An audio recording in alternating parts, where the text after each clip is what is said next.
네, 반갑습니다. 오늘의 합격 빈칸 노트는 3번 시장론이에요. 시장론, 부동산 시장론. 최근에는 부동산 시장론에서 출제 비중이 상당히 많이 늘어났습니다. 예전에는 수투감이라 그랬었거든요. 우리 부동산학개론의 시험의 어떤 전반적인 출제 비중이나 난이도를 결정하는 파트가 수요공급, 투자, 감정평가론인데 요즘에는 막말로 수투감에서 투자론 빼고는 거의 제일 많이 나오는 파트가 시장론인 것 같아요. 그러니까 시장론이 감정평가론에 거의 견줄 만큼 한 6개에서 7개 정도 매년 출제가 되고 있습니다. 시장론 비중이 많이 늘어났고요. 시장은 크게 종류가 두 가지가 있거든요.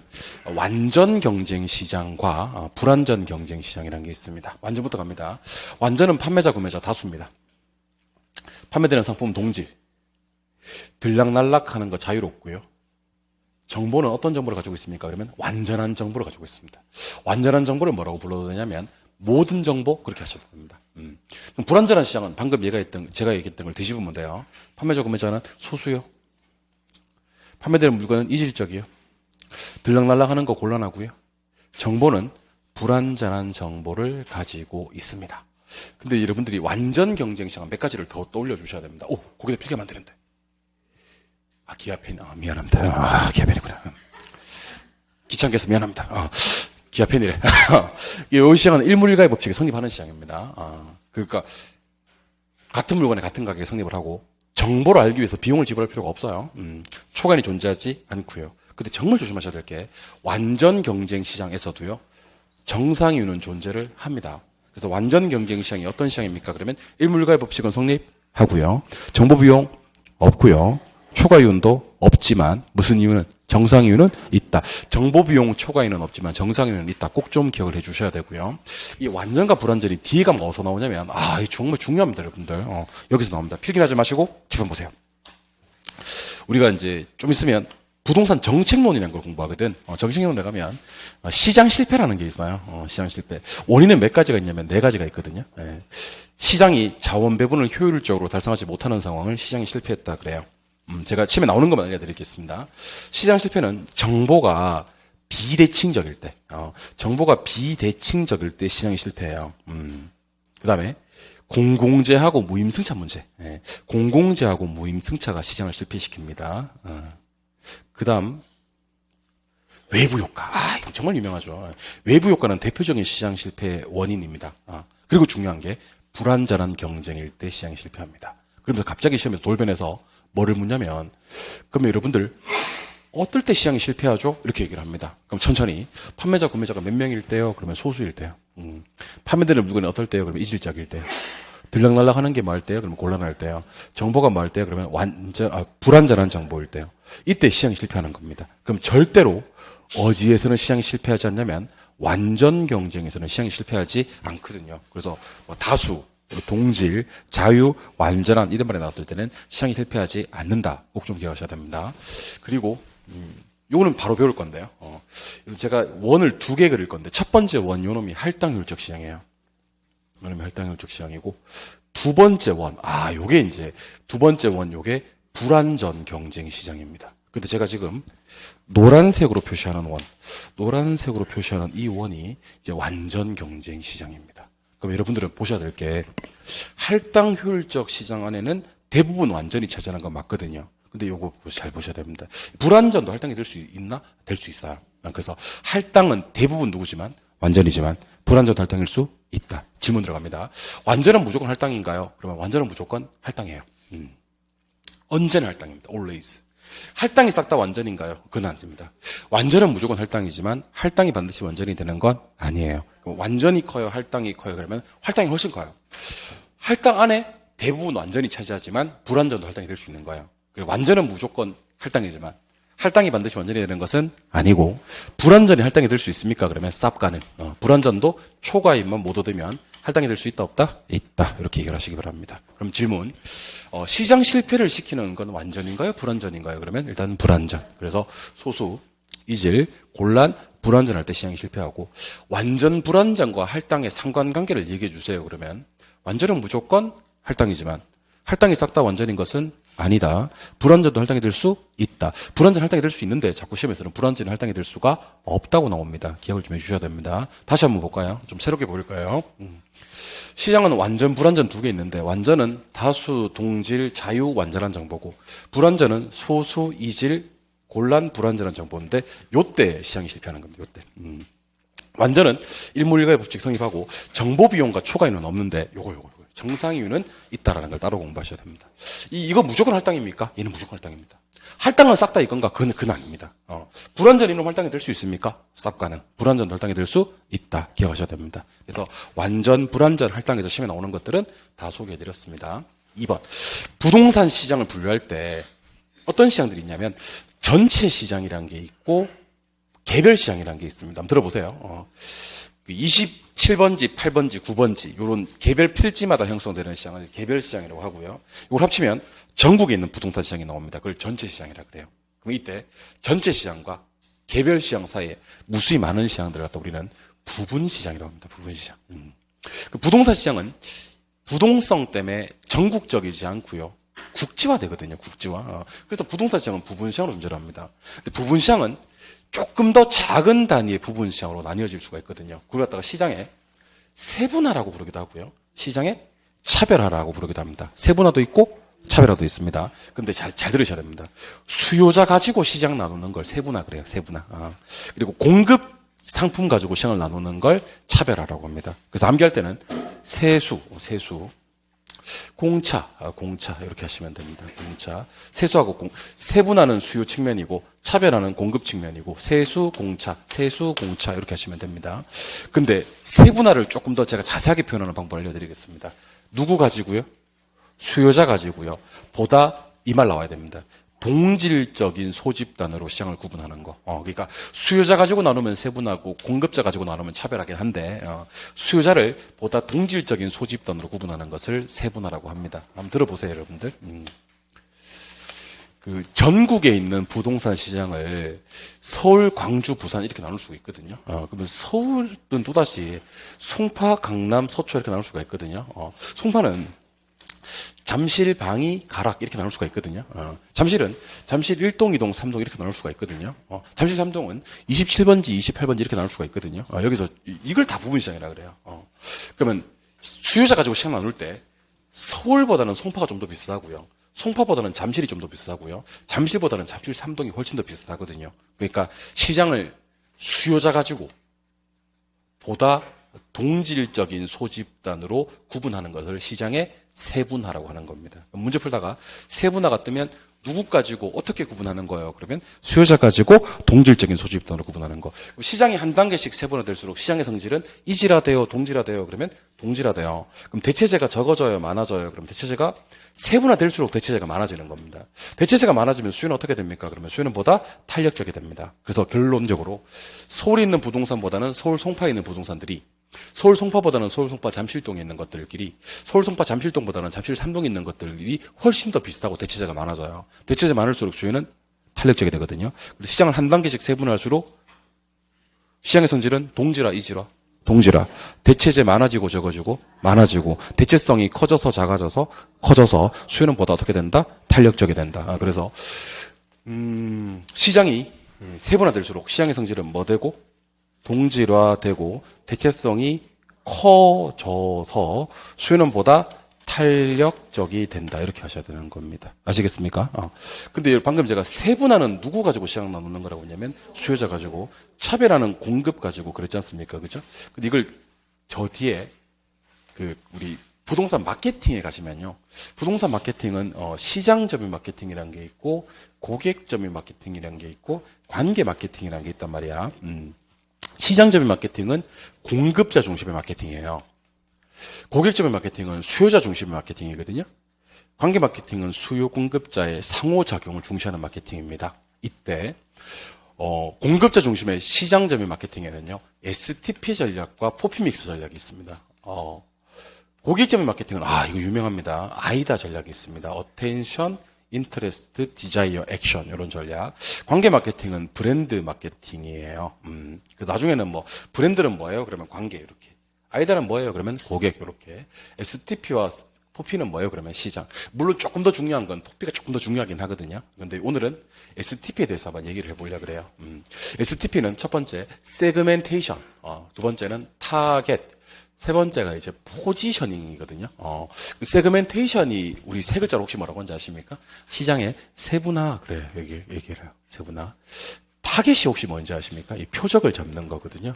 이 포지셔닝이 우리말로 굳이 해석을 하자면 위치 잡기라 그래요. 포지션, 위치 정하기. 위치 정하기는 위치를 정할 때 다른 제품들과 어떤 전략을 좀 써야 되냐면 차별화 전략을 좀 써야 되는 겁니다. 그래서 이제 이렇게 나오는 거지. 누가 여러분들한테 세분화가 뭐고 차별화가 뭐야? 이렇게 물으면 세분화는 이제 수요 가지고 시장 나누는 거 이렇게 하시면 되고, 표정은 수요자 가지고 시장 세분했을 거 아닙니까? 그죠? 세분화된 시장 중에서 가장 자신 있는 집단을 확인하는 거요. 그러면 이게 표적이 되는 거고, 다양한 공급 경쟁자들 사이에서 내 제품을 어떻게 위치시킬 것인가를 정하는 전략, 고객의 인식 속에 각인시키도록 하는 노력을 차별화 전략이라고 하고, 이름하여 우리 이것을 세표차라고 하거든요. 나중에, 지금은 아니고, 나중에 제가 시장에 뭐도 있고 세분화도 있고 차별화도 있는데, 세분화 용어로 뭐예요? 그러면 뭐 세그멘테이션 정도는, 차별화 용어는 뭐예요? 그러면 포지셔닝 정도는, 건데 뭐가 있으면 조금 더 좋아요. 그러면 타겟이 있으면 좋다. 뭐 이 정도는 해주시면 좋을 것 같습니다. 세분화가 세그멘테이션이고 차별화가 포지셔닝이니까 그 사이에 타겟만 정해버리면 STP 전략이 되는 거거든요. 네, 오케이. 자, 3번. 과연 부동산 시장은 어떤 시장인데? 부동산 시장은 일단 불안전해요.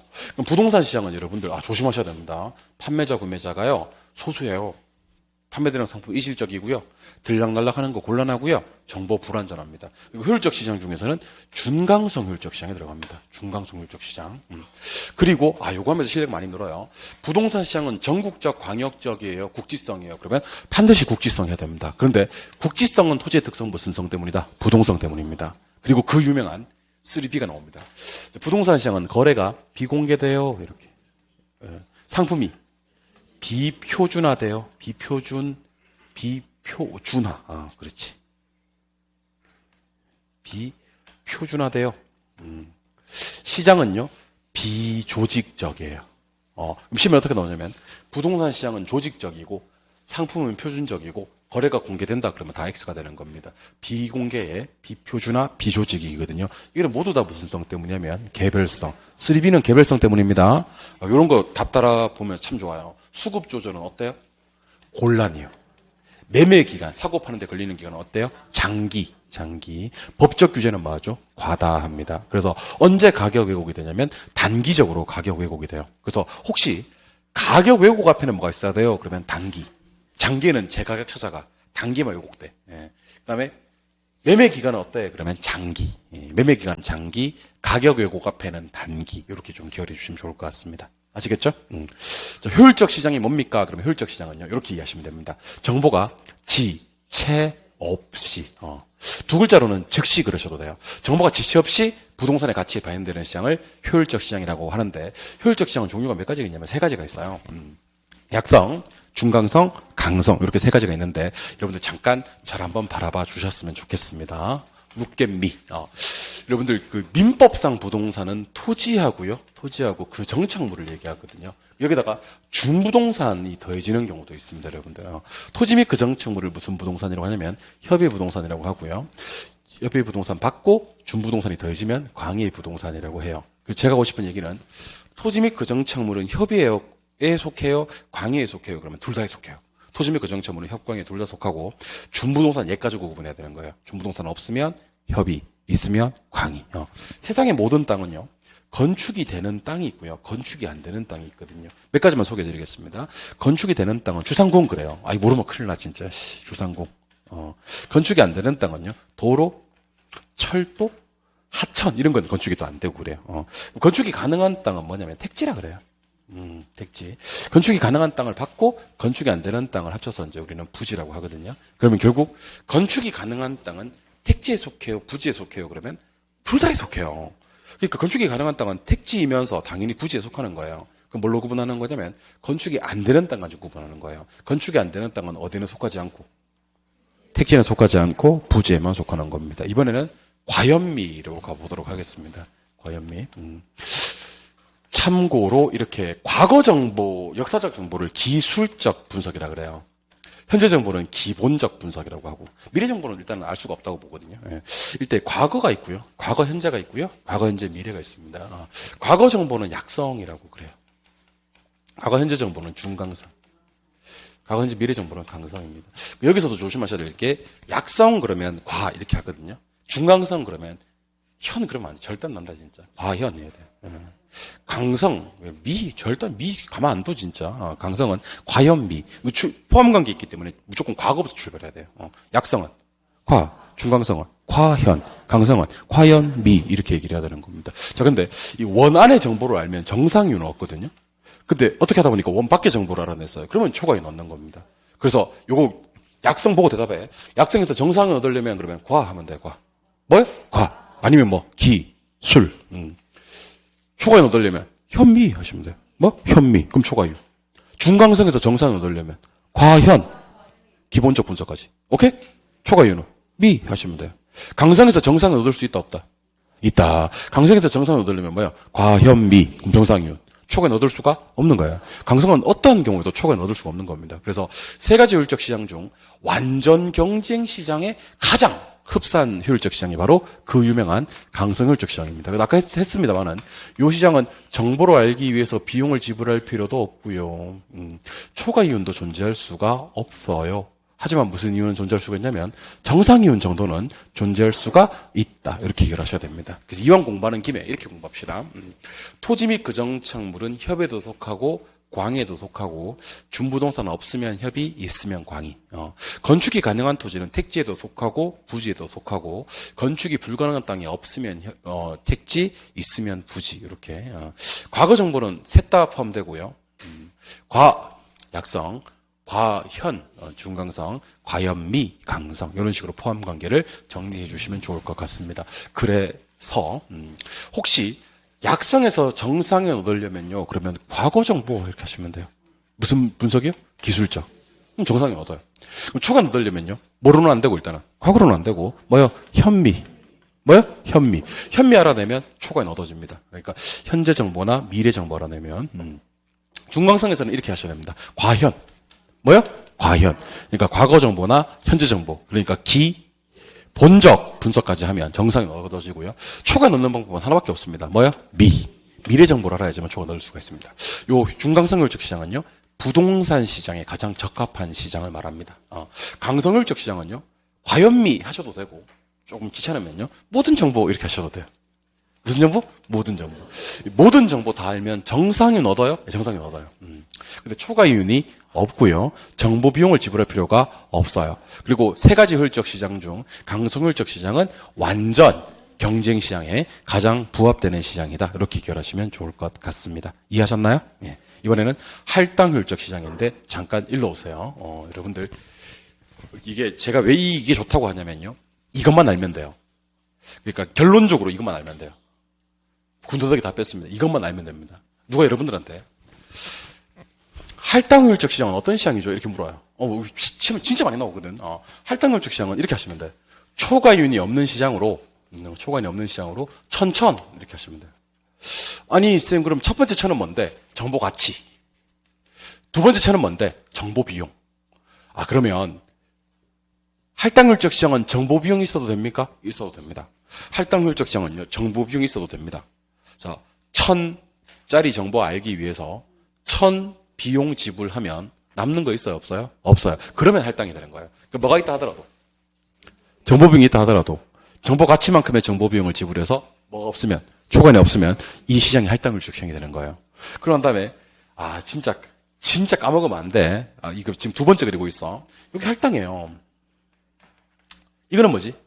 불완전이지. 근데 대답하셔야 되겠다. 부동산 시장은 완전하다, 불완전하다? 불완전하고 독점 시장도 완전하다, 불완전하다? 불완전하다. 그리고 색깔 좀 바꿔서 요거. 여기 이제 완전 경쟁 시장이 되는 겁니다. 그러니까 뭐가 뭐에 포함되냐면 완전은 할당에 포함돼요. 그래서 완전은 무조건 할당인가? 예, 완전은 무조건 할당이에요. 할당이 싹 다 완전인가? 그건 아니에요. 불완전 할당이 될 수 있습니까? 쌉 가능. 부동산 할당이 될 수 있습니까? 쌉 가능. 독점도 할당이 될 수 있나? 쌉 가능합니다. 마지막으로 떼문 두 개를 볼 겁니다. 떼문. 때문은 우리 뭐냐면 비코즈 오브죠. 비코즈 오브. 자, 부동산 시장은 정보 비용이 들어갑니까? 정보 비용이 수반이 됩니까? 수반돼요. 자, 부동산 시장에서 초과에 넣는 경우 있습니까? 없는 경우 있습니다. 두 글자로 뭐라고 합니까? 투기라고 하기도 합니다. 투기. 자, 그럼 질문. 정보 비용이 수반되는 이유는 왜 그렇죠? 그러면 이거 불완전하기 때문에 그래요. 시장이 불완전하기 때문에. 그러면 초과이나 투기가 존재하는 것은 뭐 때문이냐면 할당 효율적이지 못하기 때문입니다. 그래서 여러분들은 공부할 때 이렇게 비읍 나오는 정보 비용이 수반된다 이렇게 비읍 나오는 것들은 비읍 불완전하기 때문이고 비읍이 안 나오는 것들은 할당 효율적이지 못하기 때문이다 이렇게 공부하시면 됩니다. 그러니까 요거는 이제 제가 수업 시간에 앞으로도 계속 소개드릴 얘기들이잖아요. 여러분들이 결국 알아야 될 것은 이겁니다. 갑시다. 할당 효율적 시장이 어떤 시장인데 그럼 여러분 이렇게 얘기하시면 됩니다. 할당 효율적 시장은 자, 초, 과, 이윤이 존재하지 않는 시장입니다. 그래놓고 천천 하시면 돼요. 뭐야? 천천. 그러니까 뭐만큼의 정보 가치만큼의 무엇을 지불하면 정보 비용을 지불하면 정보 비용은 있어도 괜찮네요. 그래서 여러분들 혹시 시험에서 할당 효율적 시장은 정보 비용이 없는 시장이다 그러면 절단 나는 거야. 할당 효율적 시장은 정보 비용이 있어도 돼 안 돼? 돼. 뭐가 없어도 돼? 초과이 없는 시장입니다. 물어야 되겠다. 완전은 무조건 할당인가? 예. 할당은 싹 다 완전인가? 그건 아니야. 아니야. 부동산 시장이나 독점 시장, 불완전한 시장이 할당일 수 있어? 할당일 수 있어요.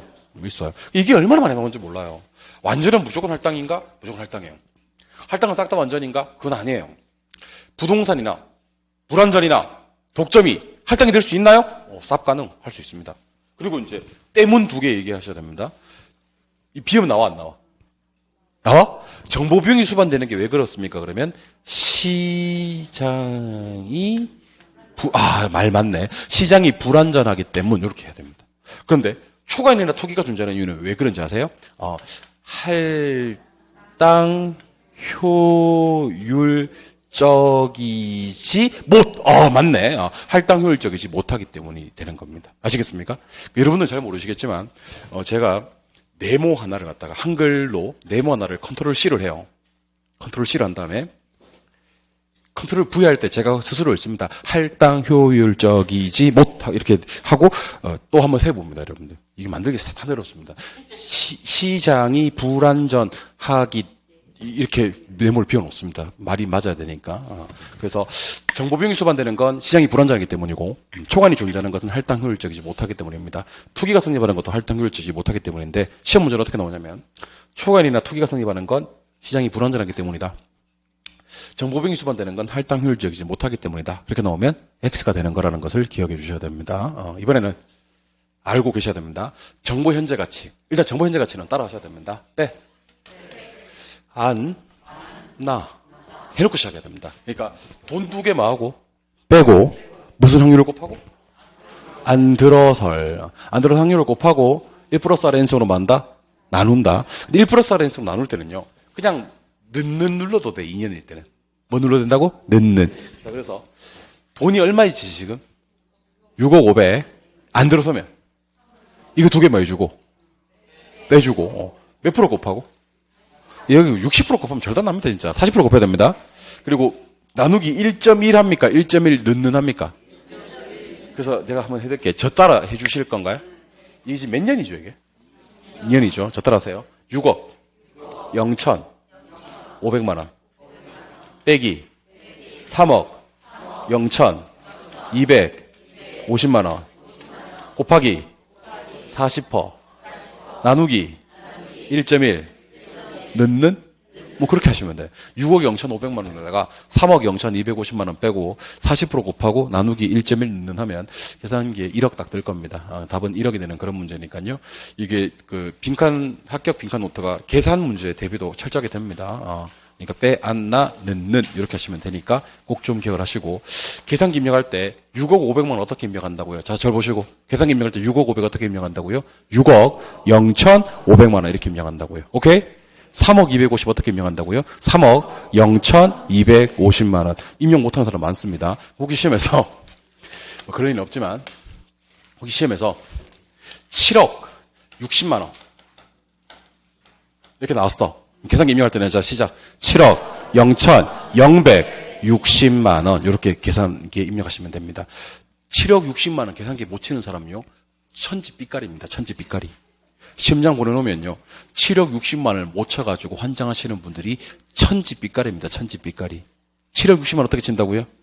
7억 0,0160만 원. 6억 500만 원 어떻게 친다고요? 6억 0,500만 원 이렇게 친다고요. 이해하셨습니까? 예. 3억 50만 원 어떻게 칠까? 3억 50만 원. 3억 0,0150만 원 이렇게 치시면 되는 겁니다. 무슨 말 이해하셨죠? 예. 연습 충분히 좀 하시기 바랍니다. 오케이, 좋습니다. 이번에는 여과현상과 주거분리입니다. 여러분 여과현상과 주거분리도요. 필요가 없습니다. 이것만 알면 됩니다. 이것만. 얼마나 좋아. 이것만 알면 돼. 끝. 갑니다. 여과현상은요. 주택의 질적 변화를 얘기하는 겁니다. 주택의 질적 변화에 따라서 가구가 소득계층을 따라서 이동하는 거거든. 이걸 갖다 우리는 뭐라 부르기도 하냐면 침입, 천의 뭐 이렇게 얘기를 합니다. 굳이 하나를 더 쓰자면 공가의 발생, 공가의 발생 이런 것들도 여과현상과 관계가 됩니다. 그래서 주택의 질적 변화, 가구 이동, 침입, 천의, 공가의 발생 이런 것들이 여과현상입니다. 자, 하향여과는요. 잘 들으셔야 됩니다. 누가 사용하던 주택이? 그렇지. 좋아요. 이 고소득층이 사용하던 주택이 저소득층 사용으로 전환되는 현상이고요. 상향여과는 저소득층이 사용하던 주택이 고소득층의 사용으로 전환되는 현상입니다. 여러분들 지금부터 제가 하향여과, 상향여과 안 틀리는 방법 소개해드리겠습니다. 고소득층은 손을 위에서 찍고요. 저소득층은 손을 밑에서 찍을 겁니다. 저 보시고요. 고가 쓰던 게 저사용으로 바뀌었어요. 화살 표시가 어디서 끝났어? 하향여과요. 저가 쓰던 게 고사용으로 바뀌었어. 무슨 여과? 상향여과. 결국 옛날에 누가 살았는데 필요 없다니까. 결국 누가 사용하게 되는데 이게 중요하다니까. 화살 표시의 시작, 화살 표시 끝. 끝이 중요합니다. 저 보시고. 저가 쓰던 게 고사용으로 바뀌었어. 이 트릭 진짜 어렵다 이거. 고가 쓰던 게 저사용으로 바뀌었어. 그래서 정말 조심하셔야 될 게 하향여과를 얘기할 때는요. 고가 쓰던 걸 이렇게 얘기해야 되는 거예요. 고가 쓰던 걸 저사용으로 전환되는 게 하향여과고, 상향여과는 처음 시작할 때는 저가 쓰던 걸 그렇게 얘기해야 됩니다. 아시겠죠? 저가 쓰던 걸 고사용으로 전환되는 게 상향여과입니다. 자, 그런데 우리 이 중에서 좀 더 중요한 여가 현상이 뭔지 아십니까? 하향여과입니다. 하향여과. 그래서 무슨 주택의 수요가? 저가주택의 수요가 뭐 되면? 증가되면 무슨 여가 되어서? 하향여가 되어서 결국 저가주택 공급이 뭐 하게 됩니까? 증가하게 됩니다. 그래서 저한테 부동산학 배우신 분들은 자, 몇 번? 1번, 2번, 3번, 4번에서 1, 2, 3, 4번 글자들이 하나도 틀리면 안 돼. 자, 손가락 4개 꺼내서 따라합니다. 저가, 증가, 하향, 증가, 저가 증가, 하향 증가에서 하나라도 틀리면 X. 출발합니다. 자, 잘 들어. 뭔지를 모르더라니까. 내가 해보니까. 옛날에 고가주택이 있었고 저가주택이 있었습니다. 옛날에 고가주택이 20개 있었습니다. 저가주택이 20개 있었고 잘 살았어요. 그런데 죄송합니다. 제가 바꿀게요. 글자를 갖다가. 여기가 저가, 여기가 고가. 오케이? 잘 살았어요. 근데 저가주택의 수요가 늘어버렸습니다. 지금 무슨 주택의 수요? 저가주택의 수요가 늘었지. 맞아요? 여러분들 얘들 주택 지어요, 안 지어요? 안 지어요. 저소득층들은 주택을 원래 안 지어요. 뭐 그런데 뺏어서 쓰는 거예요. 맞아요? 그럼 여기 원래 누가 살았어?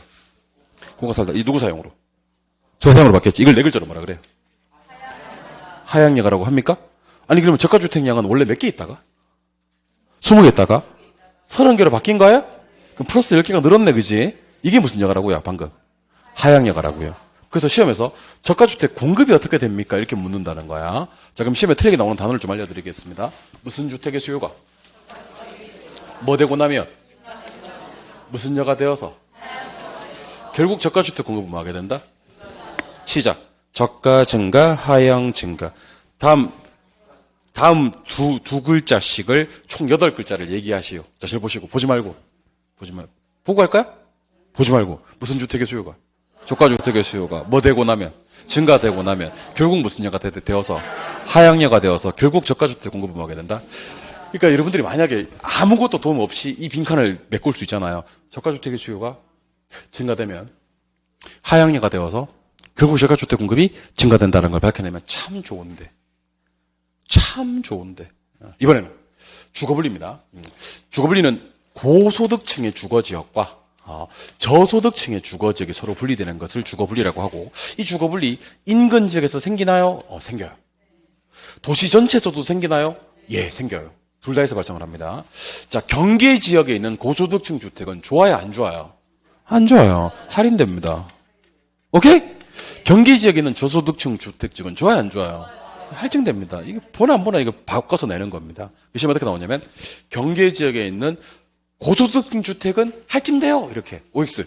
X. 경계 지역에 있는 저소득층 지역은 할인돼요. 이렇게 X. 할증돼요. 조심해야 됩니다. 네. 그리고 자, 이 주택이 무슨 주택인데? 고급 주택. 다 대답하세요. 고급 주택은 이렇게 적급화 되겠지? 그럼 무슨 여가 되는데? 하향여가 되는데 그러려면 뭐가 커야 되겠지? 중요합니다, 이거. 계량 비용이 커야 됩니다. 근데 맨날 뭐가 크다고 나오는지 압니까? 가치 상승분이 크다고 나옵니다. 이번에는 저급주택 지역입니까? 무슨 여가 되는데? 무슨 여가 되는데? 되는데 뭐가 커야 됩니까? 가치 상승분이 커야 됩니다. 그럼 대답합시다. 고급주택 지역이 하향여가 되려면 뭐가 클 것? 계량 비용이 클 것. 저급주택 지역이 상향여가 되려면 가치 상승분이 커야 됩니다. 불량주택이라고 하기도 하고 저가주택이라고 하기도 합니다. OX로 대답하세요. 불량주택은 소득 문제예요? 예. 주택 문제예요? 아니에요. 효율적 자원배분의 과정이에요? 예. 시장 실패예요? 아니에요. 뭐 얘기는 뭐예요? 실패 아니에요. 그 실질소득 향상시켜야 돼요? 철거해야 돼요? 그래서 이거는 문제를 풀 때 어떻게 풀냐면요. 오른쪽을 먼저 읽고 왼쪽을 읽으시면 돼요. 뭐를 먼저 읽고? 오른쪽을 먼저 읽고 왼쪽 갑니다. 불량주택은 무슨 문제 아니고? 주택 문제 아니고 소득 문제고. 불량주택은 뭐 아니고? 시장 실패 아니고 효율적 자원배분의 과정이며 불량주택은 철거 아니고 실질소득을 향상시켜서 근본적으로 해결을 해야 된다라고 기억하시기 바랍니다. 아시겠죠? 그리고 시험에서 갑자기 탁 던지더라도 OX 대답할 수 있어야 돼. 보지 말고. 불량주택은 철거해야 되지. 아니야. 소득 향상시켜야 돼. 불량주택은 시장 실패지. 아니야. 효율적 자원배분의 과정이야. 불량주택은 주택 문제로 봐야지. 아니에요. 소득 문제로 봐야 됩니다. 이렇게 얘기할 수 있어야 됩니다. 오케이? 오케이. 이번에는 이거 한번 해보겠습니다. 여러분들, 먼 지대가 있고 먼 지대가 있는데 이대가 있고 준지대가 있습니다. 자, 지금부터 제가 경제지대와 준지대 구분하는 방법 알려드릴게요. 경제지대는 파레토라는 사람이 주장했어요. 뭐요? 그럼 준지대는요? 마샬입니다. 이건 뭐 마르크스 쓰기도 어려워. 두 글자밖에. 응? 이 파레토고 이거는 뭐야? 마샬. 경제지대는 어디서 생겨? 토지에서 생겨. 눈이 살짝 왼쪽으로 가더라. 내가 다 보고 있다니. 지켜보고 있더니. 얘는 어떻게 생긴다고요? 토지. 얘는요, 토지 이외, 이렇게 해도 되고, 얘는 뭐야? 인간이에서 생겨도 됩니다. 일본말로 닌겐, human race, 그리고 인간. 요거는, 토지는 여러분 수명이 영속성 있습니까?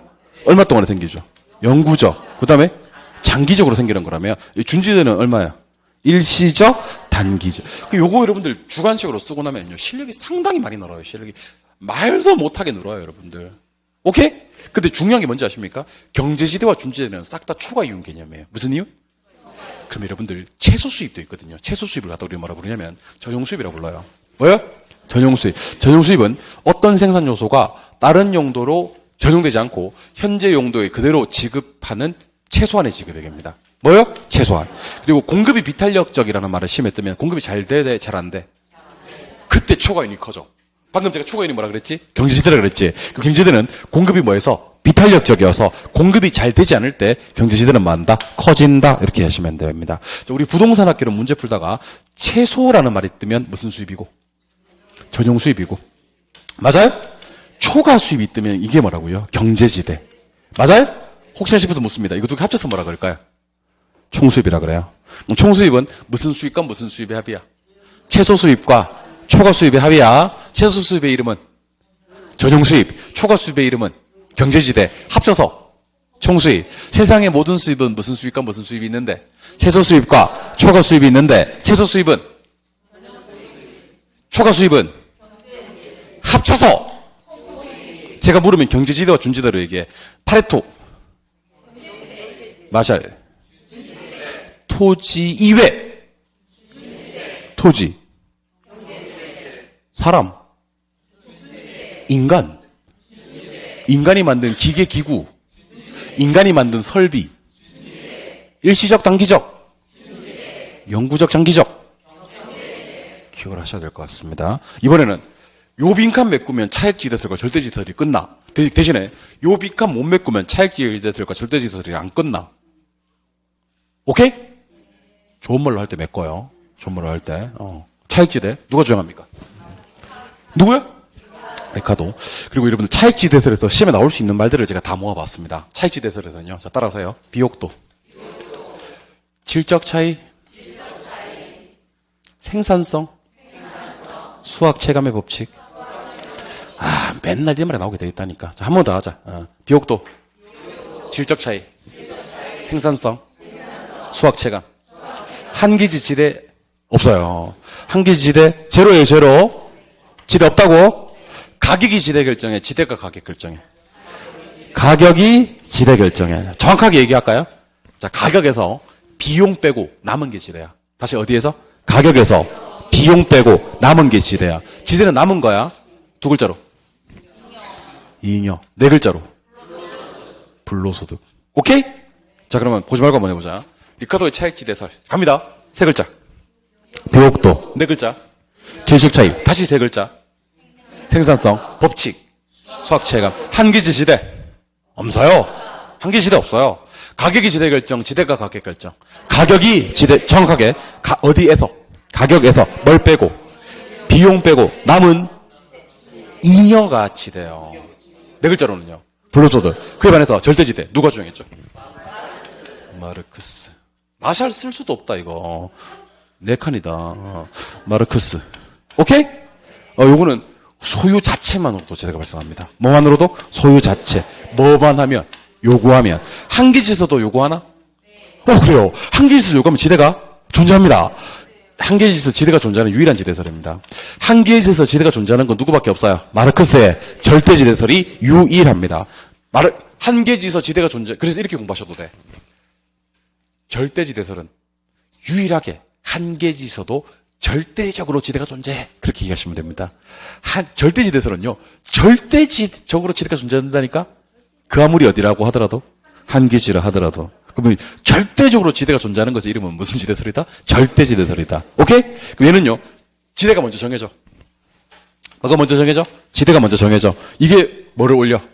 가격을 올려. 그럼 누구는? 지대는 뭐를 상승시키는? 상승시키는 두 글자. 비용이라 그래요. 맞아요? 세 글자. 생산비. 이렇게 하는 것이 마르크스의 절대지대설입니다. 그래서 연습을 할 때는 어떻게 연습하시면 좋냐면, 잘 들어. 진짜 잘 들어. 리카도, 비옥도, 질적 차이, 생산성, 수학 체감, X, 가격, 지대, 잉여, 불로소득이 한 방에 나와야 돼. 안 나오면 다시 해. 시험장 가서 못 맞춰. 여러분들, 시험장에 가서, 자, 리카도 차익지대설 보자. 그 사람 못 맞춘다니까? 지금 그럼 도대체 누가 맞추는데? 리카도, 비옥도, 질적 차이, 생산성, 수학 체감, X, 가격, 지대, 잉여, 불로소득 하는 사람이 맞춰. 절대지대설. 자, 보자. 못 맞춰. 못 맞춰. 마르크스, 소유 자체, 요구, 존재, 지대, 가격, 비용, 생산비 하는 사람이 맞춰. 결국엔 이것만 알면 되는 거야. 아시겠어요? 수단과 방법을 가르치지 말고 빈칸 메꾸소서. 알겠어서? 위치지대설. 위치지대설은 일단 누가 주장을 했냐면요. 친앤이 주장합니다. 근데 이거 이론, 논문 이름 상당히 중요합니다. 이걸 고립국이라고 합니다. 무슨 이론? 고립국 이론. 티넨의 위치지대설은요, 지대는, 자, 이 매상고에서 일단 생산비 빼. 하나 더. 뭐요? 이거 정말 중요합니다. 수송비까지 빼야 돼. 수송비까지. 그러면 지대와 수송비가 무슨 관계 있냐면, 자, 절 보세요. 도심은 수송비가 많이 들어, 적게 들어? 적게. 지대 많이 발생합니다.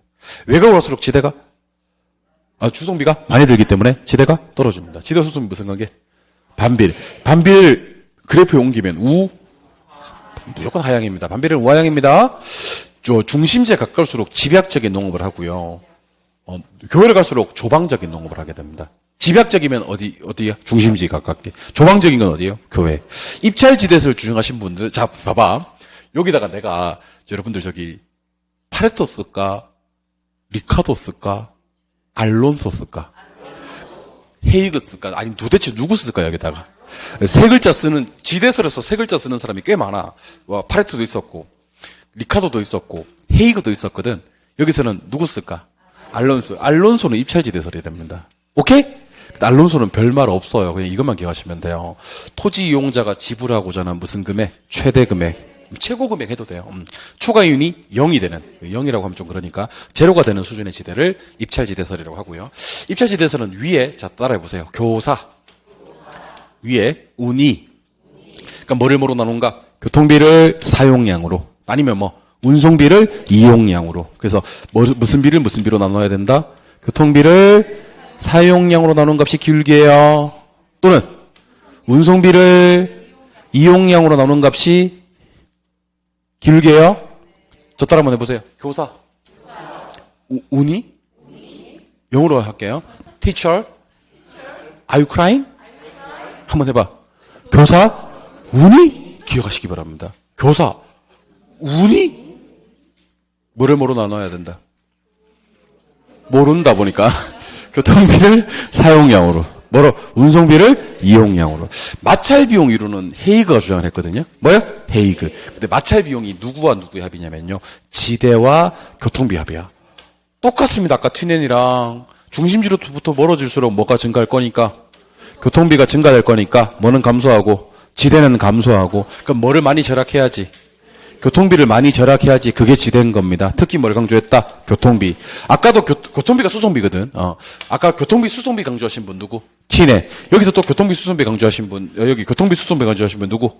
헤이그. 그래서 우리 부동산학 통틀어서 교통비 강조하신 분, 수송비 강조하신 분이 세 분이 계십니다. 따라하세요. 튀. 배. 뒤해배를 기억하셔야 됩니다. 뒤해배 뒤조비두미 아마배 눈탐모. 이 노래 아세요? 자, 한번 따라 부르기를 아는 줄 알았어. 노흐파르카인 탁부둔디 니탈 때 눈즈레 조르게 나나나나. 잘하시네요. 그거 왜 튀해배 기억하셔야 됩니다. 튀해배. 튀해배.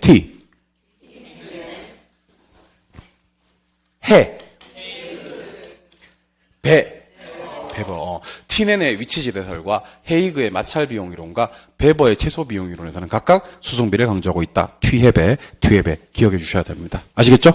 오케이. 도시공간 구조론입니다. 자, 동심원이론 주장하신 분 누구? 좋아요. 버제스입니다. 너무 좋아요. 버제스. 버제스는요, 누구의 무슨 이론을 응용하신 분이다? 그렇지. 이것도 주관식으로 써보면 참 좋아요. 티넨의 고립국 이론을 응용하신 분이에요. 그러면 누가 원조야? 동심원은 티넨이 원조야. 버제스가 티넨 이론 그대로 따왔다고. 맞아요? 혹시나 싶어서 연도도 좀 기억해 주시면 좋을 것 같습니다. 몇 년 이론이면 1925년 이론입니다. 알 필요는 없고 1900 몇 년대? 20년대. 가장 오래된 이론입니다. 1920년 시카고가 어땠는지 아세요? 1925년의 시카고는요. 중전. 저 고통스러워요. 중전. 저 고통스러워요. 뭐지? 중심 업무지구인가? 전이지대를 뭐라 그래요? 점이지대. 심지어 천이지대 그러기도 해요. 저소득. 그 다음에 고소득. 그리고 통근자. 근데 여러분 정말 조심하셔야 될 게, 지금 제가 소개해드리고 있는 버제스의 동심원 이론 아닙니까? 그죠? 근데 여기 보니까 점이지대, 전이지대 보이지? 그리고 통근자 지대 보이지? 얘는요, 동심원 이론 전매 특허야. 어디서는 안 나와.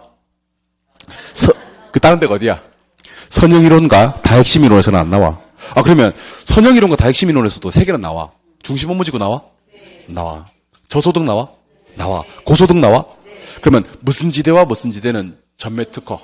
점이지대와 통근자 지대는 동심원 이론 전매 특허. 혹시 시험에서 점이지대가 막시, 통근자 지대가 막시, 선형 이론에도 있다.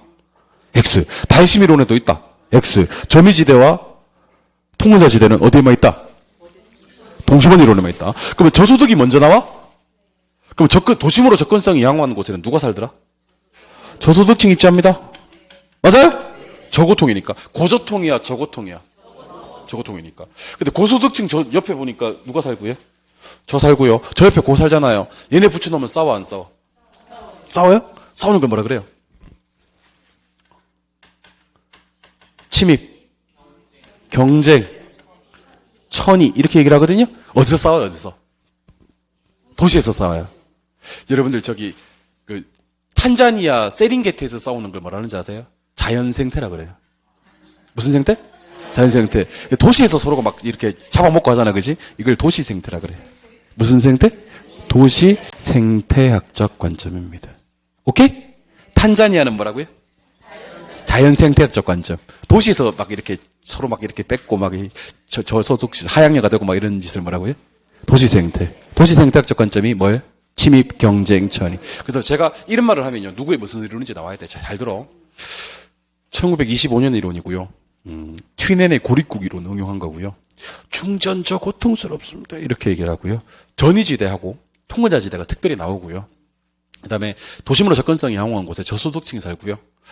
고와 저 얘네들 붙여놓으니까 침입, 경쟁, 천위가 도시에서 생긴다고 해서 도시 생태학적 관점이고, 그러면 이건 무슨 이론? 버제스의 동심원 이론. 그로부터 14년 뒤에 1939년에 1900 몇 년에? 39년에 호이트가 무슨 이론을 발표합니까? 선형이론이라는 걸 발표합니다. 호이트가 선형이론이라는 걸 발표합니다. 선형이론에서 제일 중요한 말은 두 글자 뭘까요?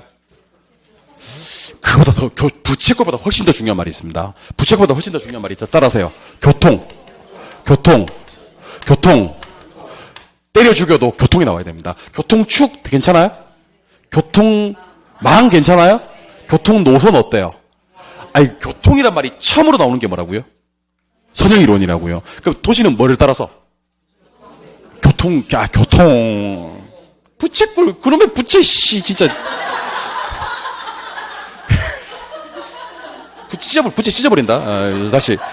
뭐를 따라서? 교통망을 따라서, 교통축을 따라서, 교통 노선을 따라서, 이제 부채꼴 나와야지.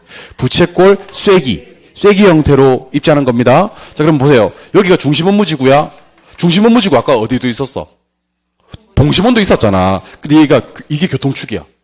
이게 교통망이라고. 여기 누가 살아? 고. 반대편에 누가 살까? 저. 그럼 고와 저 붙어있어, 안 붙어있어? 안 붙어있어. 그러니까 여기서는 침입, 경쟁, 천위가 안 일어나는 거야. 아까는 옆에 있었잖아. 침입, 경쟁, 천위 일어나는 거. 어디에서? 도시 생태에서. 얘는 저 반대편에 입지하잖아. 맞아요? 도매 경공업은 어디다 위치? 요쪽에다가. 오케이? 도매 경공업은 저쪽에다 위치해야 돼. 저와 고가 바로 만나, 안 만나? 안 만나. 중을 사이에다 두고 만나. 뭘 사이에다 두고? 중. 여기는 뭐라고요? 도매 경공업. 뭐라고요? 도매 경공업. 그래서 지금부터 제가 하는 얘기 잘 들어. 도매 경공업이란 말과 중급 주거 지구란 말은 어디 전매 특허? 선형이론 전매 특허. 한번 해봐야 되겠다. 점이지대와 퉁근자는 동심원. 도매 및 이건 전매 특허는 아니다. 도매 및 경공업 지구하고 중급은요, 다핵심 이론에도 있고 선형 이론에도 있어요. 아시겠습니까? 아까는 있었는데 지금 없어진 게 누구고? 점이지대와 통근자고. 아까는 없었는데 지금 생긴 게 누구다? 도매 경공업과 중급 주거지대가 되는 겁니다. 이해하셨습니까? 그럼 이번에는 교통축에 누가 살아요? 이 중요합니다, 이거. 그래서 다핵심, 선형 이론에 따르면 교통 간선도로 인근에 누가 살더라? 고소득층. 이게 완벽하게 다른 거예요. 아까 동심원 이론은 접근성이 양호한 곳에 누가 살았는데? 저가 살았는데, 선형 이론은 교통축에 가깝게 누가 산다? 고급이 입지한다. 이게 제일 큰 차이예요. 아시겠어요? 내가 뭔 얘기하면 뭐라고 좀 대답 좀 해봐 줘요. 아시겠어요? 침입, 경쟁, 천위. 동심원. 교통망, 교통축, 교통노선. 쐐기, 부채꼴. 도시 생태학. 동심원, 이상 소리 하지 말고, 동심원과 선형만. 그리고 점이지대, 통근자지대? 동심원. 도매 및 경공업지구, 그 다음에 중급 주거지구. 접근성이 양호한 곳에 저가 살면? 동심원. 교통축에 가깝게 고가 살면? 버제스가 얘기하면? 호이트가 얘기하면? 튀넨의 고립국 이론 응용했으면? 예, 뭐요? 동심원 이론이 되는 겁니다. 오케이. 다핵심 이론은요, 누구하고 누구요? 해리스하고 울만이 주장한 거고, 얘는 1945년 이론입니다. 오케이? 그래서 이렇게 기억하시면 돼. 20년대 이론 하나, 30년대 이론 하나, 40년대 이론 하나. 20년. 동심원. 30년. 선형. 40년. 다핵심. 그러면 동심원 이론 한계를 극복하기 위해서 나온 게 선형 이론이고, 선형 이론 한계를 극복하기 위해서 나온 이론이 다핵심 이론이 되는 겁니다. 이해하셨나요? 다핵심 이론은요, 도심만 떠요, 부도심도 떠요. 이 부도심은 여기서 처음, 이건 전매 특허야. 부도심은 선형 이론, 동심원 이론은 안 나와. 다 핵심이론 전매 특허고, 얘는 현대도시나 대도시 패턴에 적합한 이론입니다. 현대도시나 대도시 패턴. 자, 동종 유사 업종이 있습니다. 그죠? 이런 애들은 뭐예요? 뭐예요? 뭐 한다고요? 뭐예요? 뭐예요? 유식한 말로. 뭐라고요? 집적. 두 글자로는 또? 양립이라 그래요. 조심하셔야 될 게, 이 주관식을 꼭 한번 써봐. 이거 아니다, 이거. 이거다, 이거. 이 기역, 비읍이야, 비읍, 기역이야. 그러니까, 집적, 이렇게 하셔야 돼요. 이 발음 좀 힘드시는 분들은, 야, 자꾸 찝적대지 마 할 때, 된소리 발음을 약화시키면 돼. 집적대지 마, 집적, 이 집적이야. 그래서 여러분, 집적의 반대말이 뭘까? 집적의 반대말이 흩어지는 거야. 뭐라고요? 흩어져. 이게 이제 분산하는 거지. 이게 뭐 하는 거지? 비양립하는 거지. 그래서 제가 왜 이걸 주관식으로 써보라고 하냐면, 공부 제대로 안 하신 분들, 직접 반대말 뭐죠? 그러면 직접 반대말. 실컷 자다 일어나가지고 간접이지 뭐 근다니까? 직접이 아니라니까? 집적이라니까? 집적의 반대말은 뭐죠? 흩어지고, 분산하고, 비양립하는 겁니다. 그러니까 동종 유사끼리는 모이고 집적하고 양립하지만 이종 이해가 상반되는 업종끼리는 분산, 비양립, 흩어진다는 걸 기억하셔야 됩니다. 그리고 특정 위치나 시설이 필요한 업종들이 또 하나의 핵을 가져가고요. 지대, 이것도 꼭 한번 써보셔야 됩니다. 지대 지불 능력의 차이가 핵이 성립하는 원인입니다. 핵이 성립하는 원인은 몇 개 있는데? 4개 있는데, 동종 유사끼리 모이고 집적하고 양립합니다. 이종 이해가 상반되는 업종끼리 흩어지고 분산하고 비양립합니다. 특정 위치나 시설이 필요한 애들이 있습니다. 지대 지불 능력의 차이도 핵이 성립하는 원인 중에 하나입니다. 네. 그리고 입지계수. 입지계수는요. 전국의, 자 따라해보세요. 전국의 전특. 지역의 전특. 그래서 어떻게 하셔야 되냐면 이렇게 해야 됩니다. 전국의 전 산업분해, 특정 산업분해, 지역의 전 산업분해, 특정 산업 이렇게 하셔야 됩니다. 그래서 밑에서 번분수에서 4개를 올릴 거거든요. 전국의 전특, 지역의 전특. 근데 번분수 계산은 이렇게 합니다. 잘 보세요. 번분수 계산은 이거 곱하기 이거 나누기 이거 나누기 이거는 합니다. 처음과 마지막 건 뭐 해주고 곱해주고 가운데 2개 순서대로 나눠주면 번분수 계산을 계산기로 빨리 계산하실 수가 있습니다. 약분도 하지 마. 약분하는데 시간 걸려. 이거 곱하기 이거 나누기 이거 나누기 이거. 그래서 작년 시험에 나왔기 때문에 올해는요. 요것만 보고 이거 넘어갈 거예요. 아시겠어요? 올해는 안 나올 거야. 입지계수가 시험에 2번 연속으로 나왔던 적은 부동산학개론, 공인중개사 시험 역사 이래로 한 번도 없었습니다. 아시겠습니까? 85년 이후에 한 번도 없었던 일이니까 편안하게 들으셔도 됩니다. 자, 이 입지계수가 1보다 크면 무슨 산업이죠? 기반 산업이에요. 작으면 비기반 산업이고. 좋아요? 자, 잘 봐요. 어느 지역에, A 지역의 X산업의 입지계수를 구하시오. 그래서 A 지역 X산업. 자, 일단 전국 갑니다. 전국 전체. 400. 전국 X. 240. 오케이? A 지역 전체. 200. A 지역 X. 100. 이거야. 그럼 어떻게 한다, 시작. 100 곱하기 400. 나누기 200. 나누기 240는 때리면 되고, 어떻게 해야 되는지 제가 다 써놨거든요. 한번 보시고. 이번에는 어느 지역에? B 지역의 Y산업. Y산업 봐야 돼? 일단 전국 갑니다. 전국 전체. 전국 Y. 160 좋아요. B지역 전체. 200. B지역의 Y. 60. 140 하기도 힘들어, 지금. 그럼 얼마 곱하기? 60 곱하기 400 나누기 200 나누기 160는 때리면 0.75 나오게 됩니다. 아시겠습니까? 그러니까 요거는 왼쪽 보시면서 전국의 전특, 지역의 전특을 어떻게 하는지 한번 연습해 주시면 좋을 것 같아요. 아시겠습니까? 좋습니다. 이번에는 입지 선정 중에서 공업입지론입니다. 공업입지론. 자, 공업입지론은 딱 2분 계십니다. 몇 분? 서너 분도 아닙니다. 딱 2분입니다. 누구 아니면 누구다? 베버 아니면 레쉬입니다. 맞아요? 베버는 최소. 비용이론. 레쉬는 최대. 수요이론. 그러면 레쉬는요, 항상 수요 측면입니다. 항상 무슨 측면? 수요 측면. 시장 확대 가능성이라면, 베버의 최소 비용이론은 항상 공급 측면입니다. 무슨 측면? 공급 측면. 자, 대답 한번 해볼까? 베버의 최소 비용 이론에서 최소 비용을 결정하는 항목이 3개 있습니다. 누구 있는데? 수송비 하나 더. 노동비 하나 더. 집적이익이 있는데, 수송비. 최소. 오케이? 노동비. 최소. 집적이익. 최대가 되는 곳입니다. 그래서 공업지의 최적 입지는 누구에 따르면? 베버에 따르면. 자, 따라 한번 해봅니다. 누구랑? 수송비랑. 하나 더 아까. 노동비랑 하나 더. 집, 적, 이익을 고려해서 무엇이? 비용이. 그러면 비용이 최소화되는 지점 해야지. 각 요인이 최소화되는 지점 그러면 안 돼요?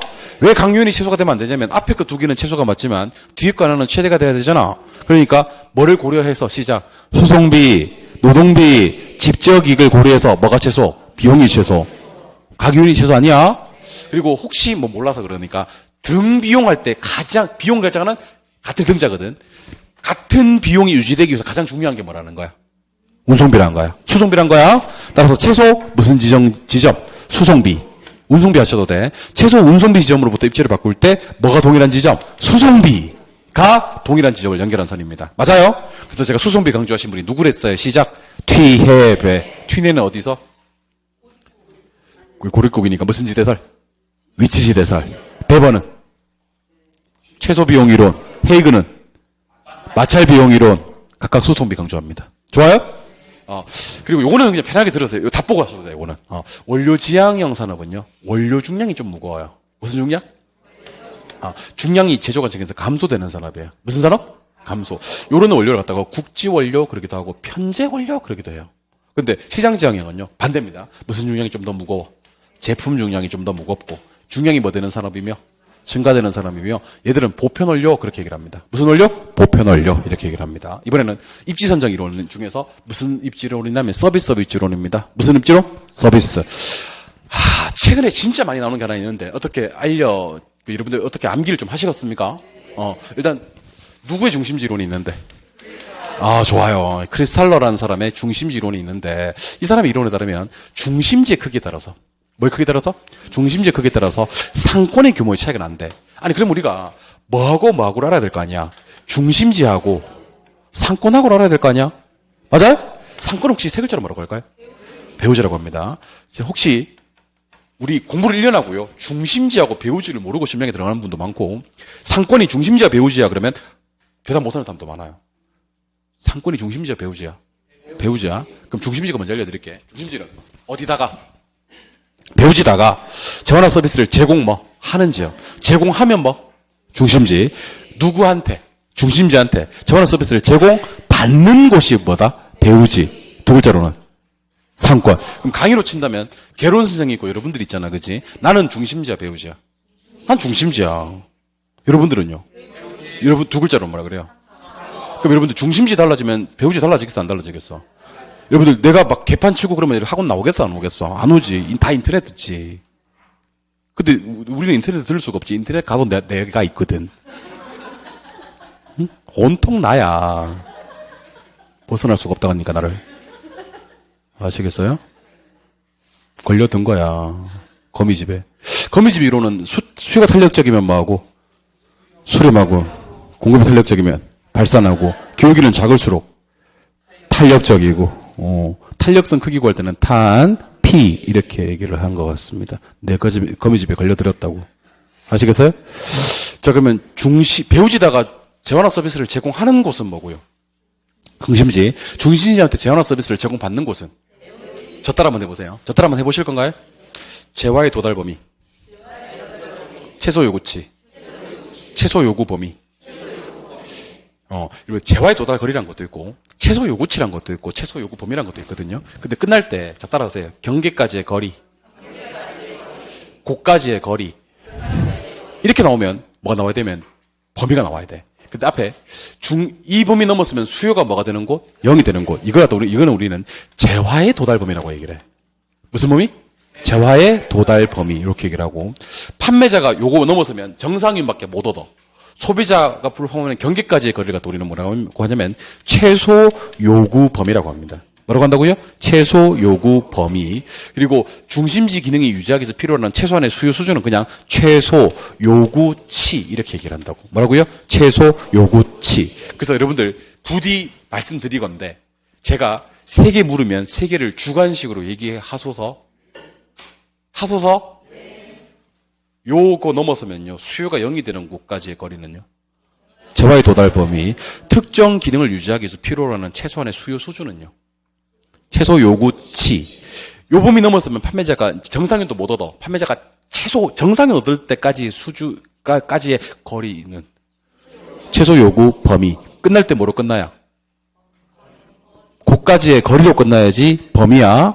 근데 수요가 0이 되는 곳까지의 거리는 저하의 도달 범위고, 판매자가 정상인 얻을 수준까지의 거리는 최소 요구 범위고, 그때까지 수요 수준은 최소 요구치가 됩니다. 아시겠습니까?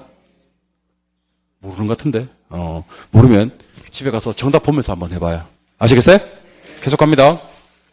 아까 했던 사람은 누구고? 크리스탈러. 아까 했던 사람 누구냐고? 크리스탈. 방금 우리 지나온 사람 누구냐고? 두 번째로 볼 사람은 레일리입니다. 레일리는요, 소매 인력 법칙, 소매 중력 법칙을 주장합니다. 자, 소매 인력 법칙, 소매 중력 법칙은요, 소비자에 미치는 소비자를 끌어당기는 영향의 크기는 도시 크기에 뭐하고? 좋습니다. 거리의 제곱에 뭐한다? 반비례합니다. 맞아요? A 도시가 B 도시보다 크대요. 자, 대답하세요. A가 크대요? 누구보다요? B보다. 그럼 상권의 경기는 어디에 가깝게? B에 가깝게. 어디에서는 멀리 떨어진 곳에. 이거 모르면 큰일 납니다, 진짜. 작은 도시 쪽에 가깝습니다. 예. 그 다음에 분기점 주장하신 분이 누구지? 컨버스입니다. 분기점을 네 글자로는 뭐라고 부르죠? 경계 지점이라고 합니다. 몰랐구나. 분기점을 네 글자. 그래서 암기할 때 이렇게 암기합니다. 큰 버스 경계해야 돼. 이렇게. 뭐를 뭐 하자고? 큰 버스 경계해야 돼. 이거 누구 이론 응용이냐면 랠리의 소매 중력 모형. 소매 인력 법칙 해도 되고 소매 중력 모형 주장한 겁니다. 그리고 허프도 중심주 이론 주장했거든요. 근데 이분의 이론은 무슨 모형이라 그래요? 확률 모형이라 그래요. 소비자들은 일단 가까운 곳에서 상품을 선택하라는 경향이 있거든요. 근데 이 소비자를 선택하라는 경향, 확률을 구하는 공식은요. 자, 따라합니다. 수거면 정밀점포, 정밀점포와의 거리, 점포, 면적에서 결정이 됩니다. 수거면입니다. 수가 뭐지? 수야. 거는 거리, 면은 면적. 공간 마찰계수 아세요? 저항하는 값이에요. 좀 멀어지면 저항하는 값. 자, 화살표시 위로 아래로 대답해 주세요. 교통조건이 양호하대요. 저항 많이 해요, 안 해요? 안 해요. 화살표시 아래로. 마찰계수 값 작아져요? 불량하면 커져요. 전문품 마찰 저항 많이 해요, 안 해요? 작아져요. 일상용품은 점은 뭐예요? 커져요. 어떨 때 마찰계수 값이 커지고 어떨 때 마찰계수 작아지니 진짜 중요하고요. 특히 아까 2번에 누구의 이론이었죠? 2번이? 랠리의 소매 인력법칙, 중력법칙이었죠. 근데 지금 보는 5번은 누구죠? 넬슨의 소매 입지론. 그러니까 여러분들 소매 인력법칙하고 소매 입지하고 다르다고. 그러니까 이거 소매 입지론 주장하신 분이 누구다? 넬슨. 소매 인력 주장하신 분이 누구다? 소매 중력 주장하신 분이 누구다? 랠리. 소매 입지 주장하신 분이 누구다? 넬슨. 어느 장소 입지하면 좋은지 8가지 원칙 제시하신 분은 넬슨입니다. 랠리의 소매 인력 법칙 계산. 자, 제가 어떻게 계산하는지 알려드릴 건데요. 칠판 한번 바라봐 주세요. 자, 일단 6번 문제는 무슨 문제입니까? 랠리. 근데 문제가 보니까 B로의 유인 인구예요. 어디로? B로. B로 갈 확률입니다. 자, 칠판 잘 보세요. A, B, C 하시면 돼. 뭐요? A, B, C. 자, 대답합니다. A 도시 인구는 얼마? 5만. B 인구는? 60만. C 인구는? 10만. 거리는 C에서 A까지는 몇 킬로? 8킬로. 여기는 몇 킬로? 16킬로. 자, 저 따라하세요. 거리는 거리끼리. 면적은 면적끼리. 약분가는? 팔로 약분하자. 이거 얼마? 1. 요거. 좋아요? 5반으로 약분하자. 이거 1. 요거는 12. 맞아요? A로 갈 확률, B로 갈 확률. B로 갈 확률. B 유인 인구. 자, A 거리 제곱분의 A 면적입니다. 1의 제곱. 1분의 1. 2의 제곱. 4분의 12. 어디로 갈 확률? B로 갈 확률. 얼마? 4분의 12. A 거리 제곱분의 A 면적 플러스 B 거리 제곱분의 B 면적분의 B 거리 제곱분의 B 면적. 요거 얼마? 1. 요거 얼마? 3. 요거 얼마? 3. 몇 분의 몇? 4분의 3. 얼핏 계산해도 4분의 3은 몇 퍼? 75%. 맞아요? 여기 인구 몇 만 있는데? 10만 있는데 절로 75% 가는 거야? 그럼 얼마가 가겠지? 7만 5천 명이 가겠지. 맞아요? 답은 7만 5천 명. 한번 계산해 보세요. 우리 계산해 보아요. 허프는 여기서 풉니다. 자, 10번 보시고. 할인점 어디 매출액 구하시오? 할인점 어디 매출액 구하시오? 비매출액 구하시오? 자, 5로 약분합시다. 이거 얼마? 3. 50으로 약분해, 50으로. 요거. 10. 요거. 6. 5, 6에 30.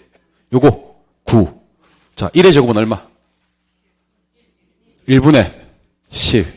2의 제곱은 4분의 6. 3의 제곱은 9분의 9. 근데 어디로 갈 확률이라서 B. 얼마? 4분의 6. 대답하셔요. 이거 10. 요거 1.5. 요거 1. 요거 1.5. 뭐 나누기? 1.5 나누기 12.5. 계산기. 1.5 나누기 12.5 해봐요. 1.5 나누기 12.5 하니까 계산기에 0.12가 뜨나요? 몇 퍼? 12퍼? 맞아요? 곱하기 5천 곱하기 25만 원 때려주면 계산기에 얼마가 뜨냐면 1억 5천만 원이 뜹니다. 얼마요? 1억 5천만 원. 그래서 몇 퍼센트에? 12%에 1억 5천만 원 때리면 돼요. 예. 8번 문제. 컨버스의 분기점 모형 계산입니다. 자, 7번 보시고요. A가 있고 B가 있대요. 자, 천천히 대답하세요. A 작아요, 커요? 커요. B 작아요. 어디에 가까워요? B에 가까워요. 전체 거리는 몇 킬로? 32km. 그 대답하세요. 여러분들 몇 배 커요? 8배 크기는 시험에 안 나와요. 4배 크거나 9배 크기 시험에 나와요. 9배 클 것 같아요. 예. 괜찮아요.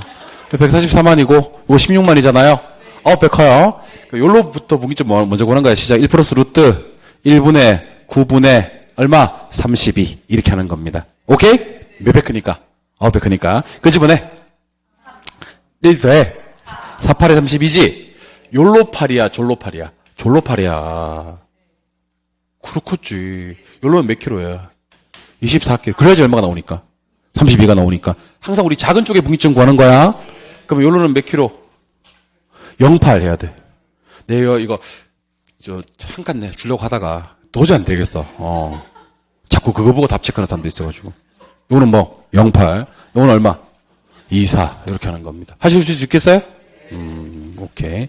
그리고 입지선정 이론 학자 한번 얘기해볼까? 학자. 중심지 이론. 연습시켜 드리는 거야.